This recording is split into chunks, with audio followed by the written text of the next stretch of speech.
Good morning students, welcome to the YouTube channel of Shri Ramanujan classes, जहां हम physics की class कर रहे थे। आज हम ग्रेविटेशन टॉपिक शुरू करने वाले हैं, जिसमें हमारा सब टॉपिक जो है उस पर आज डिस्कस करेंगे। तो ग्रेविटेशन के अंदर हमारा सब टॉपिक आज का है यूनिवर्सल लॉ ऑफ ग्रेविटेशन। आज हम लॉ ऑफ ग्रेविटेशन के बारे में पढ़ेंगे, वो किस किन चीज़ों पर डिपेंड करता है उसके बारे में जानेंगे। ग्रेविटेशनल कांस्टेंट क्या होता है उसके बारे में जानेंगे, उसकी यूनिट क्या होती है, इन सब के बारे में आज हम बात करेंगे। सबसे पहले हम लॉ ऑफ ग्रेविटेशन से स्टार्ट करते हैं।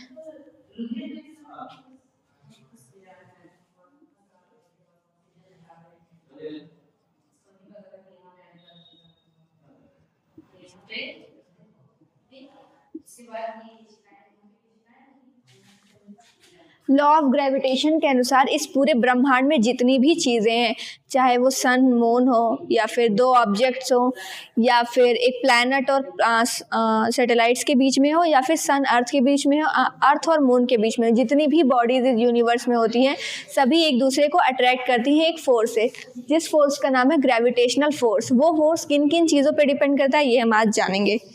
तो सबसे पहले उस ग्रेविटेशनल फोर्स को हम F से लिखते हैं और एक छोटा सा सबस्क्रिप्ट G लगाते हैं। G इसलिए ताकि पता चले हाँ ये ग्रेविटेशनल फोर्स है, ये किन किन चीज़ों पे डिपेंड करता है। सबसे पहले ये डिपेंड करता है उन दो बॉडीज़ के मास पर, M1 M2 के प्रोडक्ट पे डिपेंड करता है, यानी उन दो बॉडीज़ का जो मास है उनके मास के प्रोडक्ट पर डिपेंड करता है। एक सन और मून का एग्जाम्पल लेके हम चलते हैं, सन और अर्थ का। एक्चुअली ये है सन,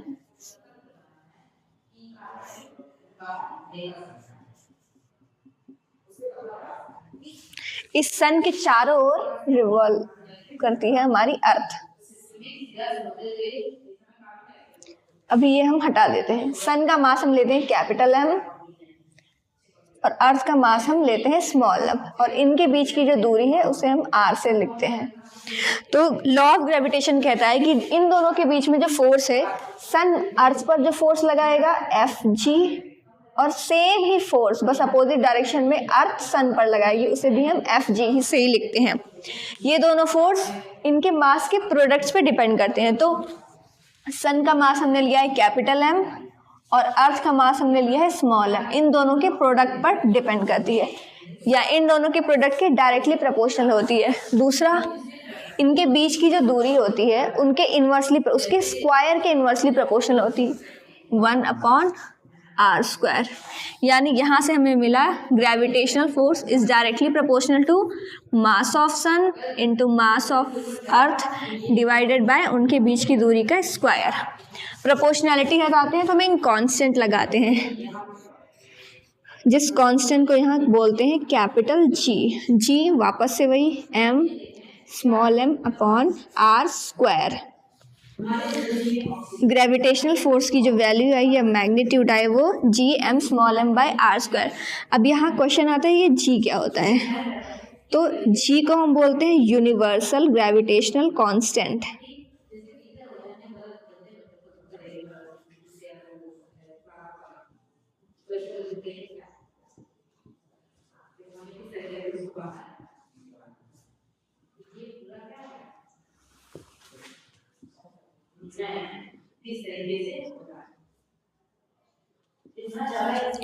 इस G की वैल्यू कभी भी चेंज नहीं होती, चाहे हम अर्थ पे चले जाएं, चाहे मून पे चले जाएं, किसी भी प्लैनेट पे चले जाएं, यूनिवर्सल ग्रेविटेशनल कांस्टेंट हमेशा फिक्स होता है।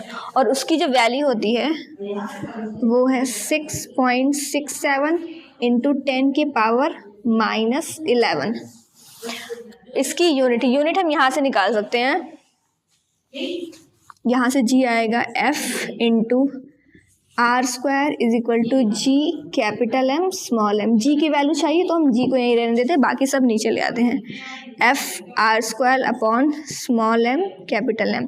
फोर्स की यूनिट होती है न्यूटन, r उनके बीच का डिस्टेंस है और r की यूनिट होती है मीटर, और ये r का स्क्वायर है तो ये मीटर स्क्वायर हो जाएगा। मास हमेशा kg में रखते हैं, दो मास है तो ये भी kg का स्क्वायर हो जाएगा। तो कैपिटल G की जो यूनिट यहाँ से आई वो हो जाएगी न्यूटन मीटर स्क्वायर पर kg², ये कैपिटल जी की वैल्यू हो जाएगी जिसे हम यूनिवर्सल ग्रेविटेशनल कांस्टेंट कहते हैं। अब इसके बाद हम पहले लॉ ऑफ ग्रेविटेशन वर्ड्स में लिख देते हैं। लॉ ऑफ ग्रेविटेशन के अनुसार every body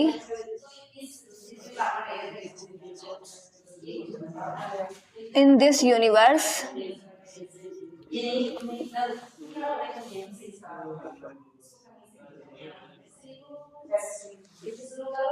attracts every other body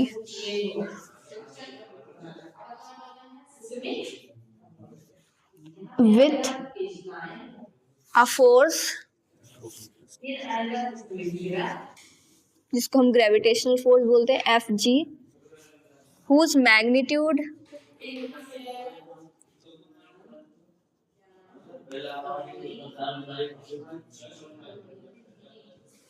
is directly proportional to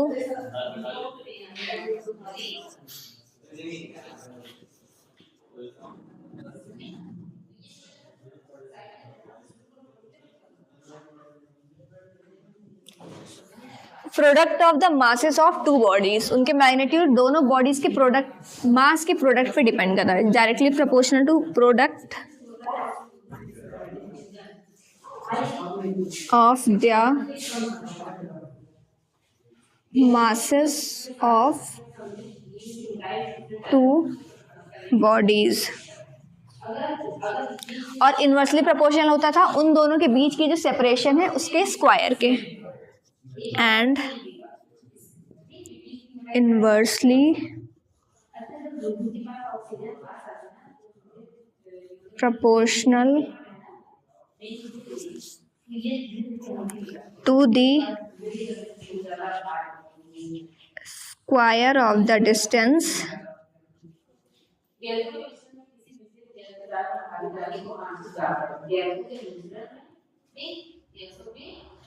between them। ये हमारा यूनिवर्सल लॉ ऑफ ग्रेविटेशन था। आई होप आपको आज का टॉपिक अच्छा लगा होगा। इसी के साथ मैं विदा लेती हूँ। कल फिर से मिलेंगे इसके आगे के कॉन्सेप्ट के साथ। तब तक के लिए धन्यवाद।